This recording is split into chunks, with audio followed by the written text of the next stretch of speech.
na mimi. Nimekuchoka ukiwa kama kakaangu. Juma, kwa nini unakuwa mgombanishi? Wewe ulivyochukua simu yangu kumpigia mtu, si ulisema hutarekodi? Si ulisema hautapost? Na mimi nikakuamini, maskini ya Mungu. Unataka kunigombanisha na watu? Unataka mimi niweke wapi sura yangu Juma?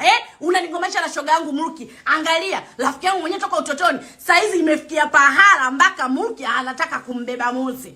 Ndugu yangu mwenyewe ndio na huyo tu mmoja. Yaani ni mmoja tu, sina mwanaume mwingine. Na unajua huyo bwana kwa toto kama hizo sio shida zake kuacha. Naomba, sitaki kunigombanisha na mwanaume wangu, sitaki kunigombanisha na huyo Mruki. Na wewe Mruki naye pia, ndugu yangu, mimi sikuwa na nia ya kukurekodi. Kama jana mimi nimechukua nimsikia aone maneno makali, umeongea umejisikia vibaya. Juma katoka napo kaniaziri kaenda kaposti tena. Mungu wangu Juma, sitaki hata kukuona Juma mnafiki. Juma usutwe, Juma utasutwa kama Maumau alivyosutwa huko Zanzibar.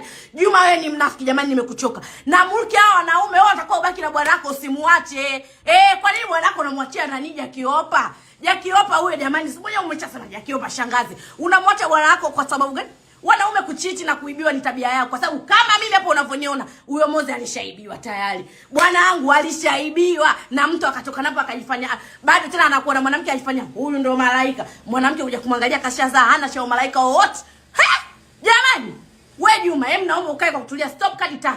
Nimekuchoka na ninavyokuambia usipokee simu zangu hivyo hivyo.